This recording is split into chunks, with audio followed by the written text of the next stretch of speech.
श्री कृष्ण मित्रों, आज के वीडियो में हम सुनेंगे दशा माता की व्रत कथा। चैत्र मास के कृष्ण पक्ष की दशमी को दशा माता का पूजन एवं व्रत किया जाता है और दशा माता की कथा सुनी जाती है। दशा माता की पूजा में रोली, मोली, चावल, सुपारी, धूप, दीप, अगरबत्ती एवं नेद से पूजन करते हैं। दशा माता का पूजन प्रत्येक स्त्री, सुहागन या विधवा सबको करना चाहिए, क्योंकि यह पूजन एवं व्रत घर की दशा स्थिति को सुखी समुद्र रखने हेतु किया जाता है। सुहागन औरतें इस दिन डोरा लेती है, सफेद कच्चे सूत की कोकड़ी को रंग लेती है, 10 तार का डोरा लेकर उसमें 10 गांठें लगा देती है। डोरी को जलती हुई होली दिखाकर पहन लेते हैं। 10 गेहूं के आखे लेकर कहानी सुनते हैं। एक कहानी सुनकर एक आखा नीचे रख देती है। इस प्रकार कुल 10 कहानियां सुनती है। तो मैं आपको आज सुनाने जा रही हूँ एक पौराणिक कथा। एक राजा रानी थे। उनका नाम नल और दमयंती था। रानी ने दशा माता का व्रत कर डोरा गले में बांध लिया। शाम को राजा जी आए तो राजा जी की नज़र रानी के गले में पीले डोले पर पड़ी। राजा जी ने कहा, रानी जी, आपके गले में इतने मानेक मोती सोने के हार पहने हुए हैं, इनके बीच में डोरा अच्छा नहीं लगता। यह डोरा राजा ने खींचकर तोड़ दिया। कुछ दिन बाद राजा के महल के पत्थर उतर उतर कर गिरने लगे। अब वह महल महल नहीं रहा और राजा का मुकुट उड़कर न जाने कहाँ चला गया।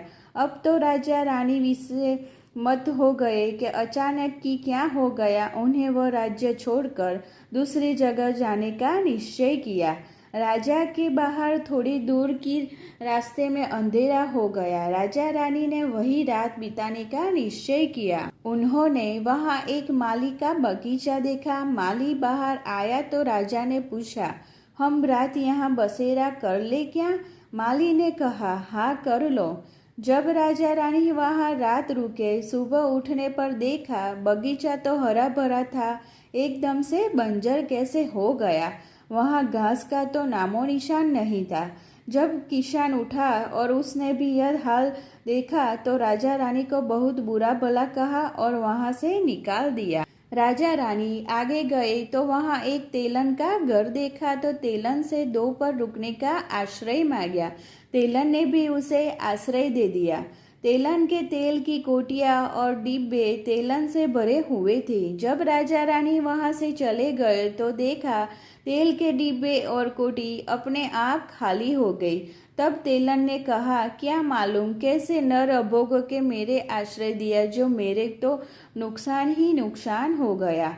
वहाँ से राजा रानी गालियाँ खाते हुए आगे बढ़े। थोड़ी देर बाद राजा की बहन का गांव आया। राजा ने किसी से कहलवाया कि उसके भाई भौजाई आए हैं और तालाब के बीच किनारे रुके हुए हैं। बहन ने यह समाचार सुना तो भाई भौजाई के लिए 2-4 ठंडी रोटी ऊपर 2 प्याज डालकर नौकर के साथ भिजवा दिया और वापस समाचार कहलवाया कि अभी मेरे को समय नहीं है।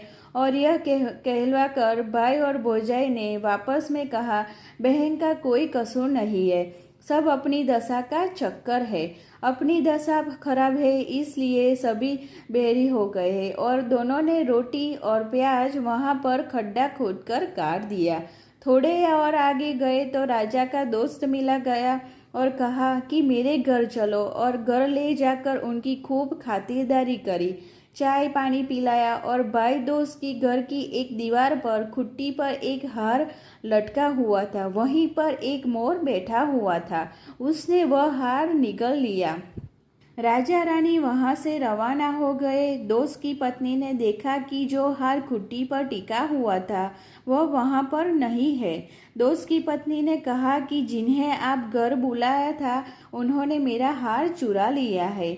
पति ने कहा कि मेरा दोस्त चोर नहीं है, गरीबी के कारण ले गया होगा। राजा रानी ने सोचा कि अब हम दोनों को एक ही जगह पर जाकर रहना चाहिए, जहाँ हमें कोई नहीं जानता हो, कोई नहीं रहे।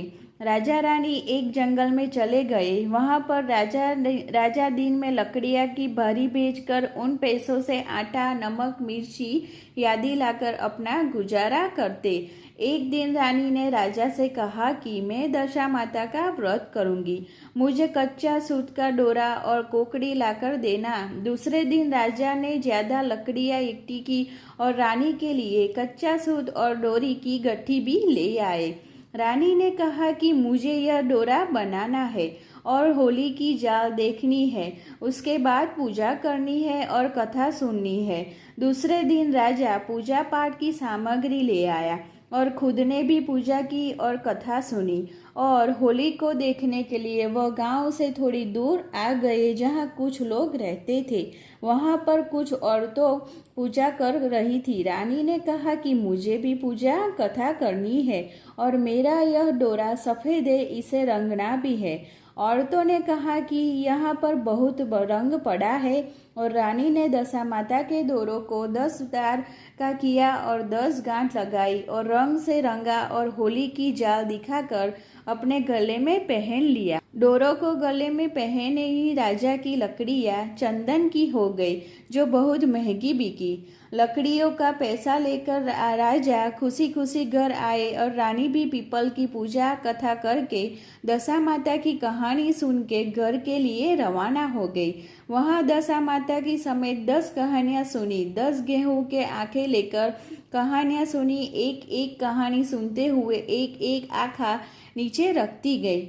उनमें शिव पार्वती जी की, लोभिया तोबिया की, गजानंद जी की, आरी बारी, कान कवारी और भी छोटी मोटी मिलाकर 10 कहानी सुनी। घर आई तो राजा ने कहा कि मैं आज बहुत सारा पूजा पा लेकर आया हूँ, तू खूब आनंद से पूजा करना। हमारी सारी लकड़ी चंदन की हो गई, जो खूब महंगी बिकी। राजा ने रानी से कहा, आज दशा माता का व्रत करके डोरा पहना है, अब हमारे आनंद ही आनंद हो जाएगा। राजा ने कहा कि अब हमारे राज्य में वापस चलते हैं। राजा रानी वापस अपने राज्य की ओर चलते हैं तो रास्ते में पहले दोस्त के घर जाते हैं। दोस्त ने कहा, आओ आराम कर लो।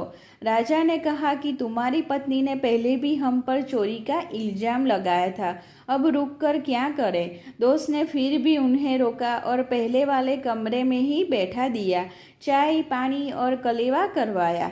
राजा रानी ने देखा कि वो खूंटी पर मोर बैठा हुआ था। उसने वहां बाहर वापस उगलना शुरू किया तो दोस्त को आवाज लगाई कि देख, तुम्हारा हार मोर वापस उगल रहा है। दोस्त ने देखा तो उसे विश्वास हो गया कि मेरे दोस्त की दशा खराब होने की वजह से ही उन्हें ऐसा दिन देखना पड़ा। राजा फिर अपनी बहन की गांव से गया और उसकी बहन ने बहुत बढ़िया भोजन करवाया, पर राजा रानी ने नहीं किया। जब पहले की जगह जहां पर उन्होंने गड्ढा खोदकर रोटी और प्याज को डाला था, देखा तो रोटी और प्याज सोने चांदी की हो गए, जिनको बहन को देखकर वहां से चले गए और तेलन के घर पहुंचे। तेलन ने उनके रुकने पर मना कर दिया और कहा कि पहले भी कोई अभागे आए थे, जिनकी वजह से मेरे तेल के डिब्बे और कोठियाँ खाली हो गई। राजा रानी ने कहा कि वह हम ही थे, हमारी दशा खराब थी, इसलिए तुम्हारी ऐसी हालत हुई। फिर उसकी कोठियाँ भी वापस से तेल की भर गई। आगे आकर उन्होंने माली के बाग में विश्राम किया तो वापस खेत व बाग बगीचा हरा भरा हो गया। प्रजा को पता चला कि राजा रानी आ रहे तो प्रजा बहुत खुश हो गई। राज्य में जाते ही महल दशा माता का डोरा वापस पहना तो वापस खड़ा हो गया और राजा रानी ने दशा माता की जय जयकार कर दी। हे दशा माता, जैसे आपने राजा रानी की दशा अच्छी की, वैसे ही दशा माता की कथा कहने वाले, दशा माता की कथा सुनने वाले और हुंकार भरने वाले सभी को आप उनकी दशा अच्छी करना। जय दशा माता। धन्यवाद।